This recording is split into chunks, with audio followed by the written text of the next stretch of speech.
Television चैनलों में दो खबरें एक साथ आती हैं। कितनी विचित्र विडंबना है। एक खबर यह आती है कि चंद्रयान, भारत का जो सफलता है, भारत की सफलता उससे दिखती है कि चंद्रयान जो है वो आकाश में सर्र से चला जाता है और हर भारतीय का सीना जो है गर्व से चौड़ा हो जाता है। चंद्रयान 3। और ये चंद्रयान क्यों भारत के लिए इम्पोर्टेंट है, क्यों हर भारतीय का सीना गर्व से चौड़ा हो जाता है? क्योंकि ये चंद्रयान जो है, हमने ये जो पूरा मिशन है हमने उतने बजट में कर लिया जिससे दोगुने तिगने बजट में बॉलीवुड की फिल्में बनती हैं। तो यानी हॉलीवुड की फिल्में बनती हैं। तो हॉलीवुड की फिल्मों से भी कम बजट में हम जो हैं अपना जो यान है वो चंद्रमा पे भेज रहे हैं, और चंद्रमा पे की ऐसी जगह पे भेज रहे हैं जहां अब तक कोई भी जो है वो यान नहीं गया। चंद्रमा के ऐसे हिस्से में हम भेज रहे हैं। तो एक तो खबर ये आती है कि भारत का चंद्रयान जो है सर्र से निकल जाता है, और दूसरी खबर आती है कि देश की राजधानी दिल्ली पानी के अंदर डूबी हुई है। ये क्या है? ये दोनों चीज़ें क्या बताती हैं?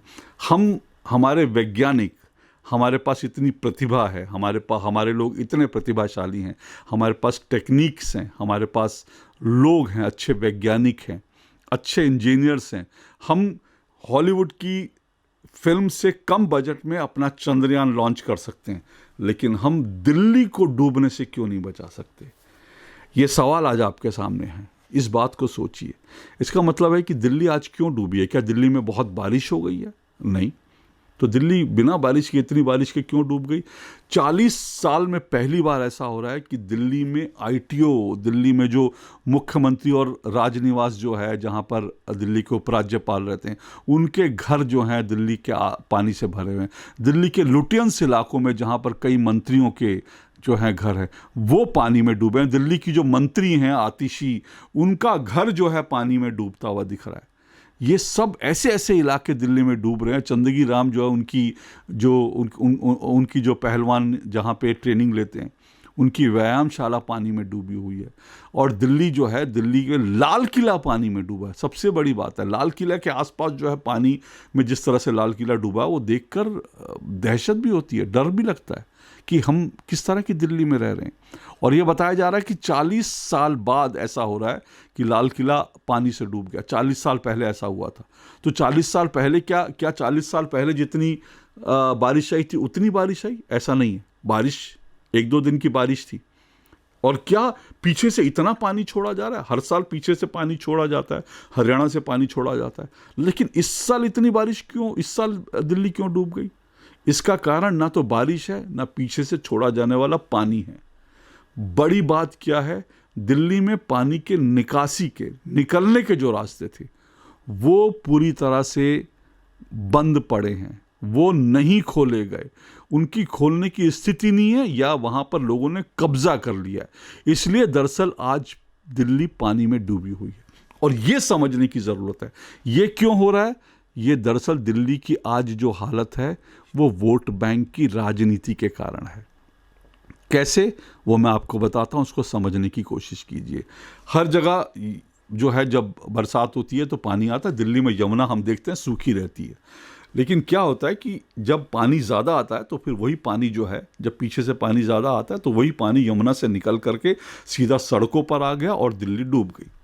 लेकिन होना क्या चाहिए? इसका मतलब क्या? इसका मतलब है कि जो यमुना है, यमुना की जो पूरा जो उसकी बेल्ट है, वो उसकी जो गहराई होनी चाहिए थी वो गहराई है ही नहीं, क्योंकि उसमें कूड़ा भर दिया गया है, उसमें मिट्टी रेता भर दिया गया है। अगर यमुना की सफाई होती रहती तो जो यमुना आज इतनी गहरी है, अगर वही यमुना इतनी गहरी होती तो वो पानी सड़कों में नहीं होता। दरअसल वो यमुना नदी के अंदर होता पानी और वो बहता चला जाता। लेकिन क्या है कि एक तो हमने यमुना का जो पूरी जो गहराई थी उसको कम कर दिया, वहाँ पर एनक्रोचमेंट हो गए।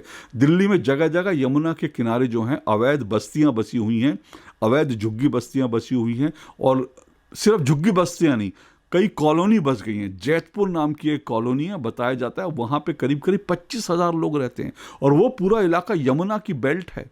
यमुना की बेल्ट है, और यमुना की बेल्ट के अंदर बस्तियां बसा दी गई, वहाँ हज़ारों लोग रहते हैं। तो जब आप रिवर बेल्ट के अंदर बस्तियां बसा देंगे, पानी की निकासी का रास्ता बस्तियां रोक देंगी, तो फिर क्या होगा, वो बस्तियां एक दिन पानी में डूबेंगी। वो रास्ता वो था जहाँ से यमुना का पानी निकल जाना चाहिए था, लेकिन वहाँ पर बस्तियां बसी। यही नहीं, शाहीन बाग दिल्ली का जो इलाका है, शाहीन बाग और उसके आसपास कालिंदी कुंज के आसपास आप जाएंगे तो आपको वहाँ पर हज़ारों की तादाद में घर दिखेंगे, और अब तो घर नहीं बल्कि आपको वहाँ पर दुकानें दिखाई देंगी, वहाँ पे झुग्गियाँ भी दिखेंगी, पक्के मकान भी दिखेंगे, और लोगों के जो है बिजनेस के बड़े बड़े जो हैं दुकानें भी दिखाई देंगी बिजनेस करती हुई। ये सब जो हैं यमुना के आसपास जो है अवैध कब्जा करके बना दी गई।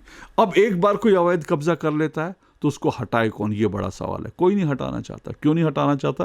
क्योंकि वो वोट बैंक की राजनीति होती है। इतना ही नहीं, जब चुनाव आते हैं तो इन अवैध बस्तियों को पक्की बस्ती बनाने की घोषणा कर दी जाती है कि चलो वोट चाहिए तो इसलिए अब इनको पक्की बस्ती बना देते हैं। आधी से ज़्यादा दिल्ली इसी तरह से जो है अवैध कब्जे करके बनी, अवैध कंस्ट्रक्शन हुए और वोट बैंक के लालच में उनको नियमित कर दिया गया, और उसके कारण आज दिल्ली का ये हाल हो गया। इस साल बड़ा खतरा क्यों हुआ है? इससे पहले क्या होता था? इससे पहले दिल्ली में एमसीडी में बीजेपी थी और दिल्ली सरकार जो है वो आम आदमी पार्टी की थी। तो अब तक अरविंद केजरीवाल कहते थे कि भाई एमसीडी की जिम्मेदारी, एमसीडी ने सफाई की व्यवस्था नहीं की, जो पानी निकासी के नाले हैं उनकी सफाई नहीं की, तो हमारी जिम्मेदारी नहीं है, एमसीडी में बीजेपी है और एमसीडी बीजेपी से पूछिए। लेकिन इस बार अरविंद केजरीवाल जी क्या कहेंगे? इस बार तो दिल्ली में सरकार उनकी है और एमसीडी में भी आम आदमी पार्टी की सरकार है। तो सवाल यह है कि इस बार उन नालों की, उन जगह की जहाँ से पानी निकलता है, उनकी सफाई क्यों नहीं की गई? और फिर मैं कह रहा हूँ सबसे बड़ी बात यह है कि दिल्ली के अंदर आप किसी जो है दिल्ली के बारे में जो जानकार लोग हैं, जो पुराने लोग हैं, उनसे पूछेंगे तो आप बताएंगे कि जहाँ से दिल्ली में पानी का निकासी होती थी उन सब जगह, क्योंकि 40 साल पहले जब पानी भरा था तो निकासी के रास्ते कम थे। उसके बाद दिल्ली में जो भी सरकारें रहीं उन्होंने निकासी के रास्ते बढ़ाए, इसलिए लाल किला डूबने की नौबत 40 साल में नहीं आई। लेकिन अब जो है वो जो पानी की निकासी के रास्ते थे उन पर अवैध कब्जे हो गए, उनको बंद कर दिया गया, उनकी सफाई नहीं हो रही, और उसके कारण जो है ये हुआ कि लाल किला भी डूब क्षेत्र में आ गया। तो है क्या दिल्ली में इतने सालों में? आप दिल्ली के जानकारों से पूछेंगे तो दरअसल जो दिल्ली में जो बहुत बड़ी तादाद में रोहिंग्याज जो हैं, घुसपैठिए जो हैं, जो या शरणार्थी, जो मर्जी कह लीजिए, वो आके बसे, बांग्लादेशी आके बड़ी तादाद में बसे हुए हैं, और इन लोगों ने जो झुग्गी बस्तियां बनाई हैं वो यमुना के किनारे ही अपनी झुग्गी बस्तियां बसा ली, और वहाँ पर अवैध जो कब्जे हो गए हैं वो भी एक बड़ा कारण। अब ये रोहिंग्या, बांग्लादेशी, ये सब वोट बैंक है। तो इस वोट बैंक है तो इसको कौन हटाएगा? और इसीलिए भारत में हम चंद्रयान भेज सकते हैं, इतने काबिल हैं, लेकिन वोट बैंक का लालच हमें इस हद तक ले आता है कि हम अवैध बस्तियां, अवैध वोटर बनाते हैं, अवैध लोगों को बसने देते हैं, और अल्टीमेटली नतीजा क्या होता है? देश की राजधानी दिल्ली जो है वो डूब जाती है। ये शर्मनाक बात है, इसका कोई ना कोई हल निकालना पड़ेगा। आज के लिए इतना ही। नमस्कार।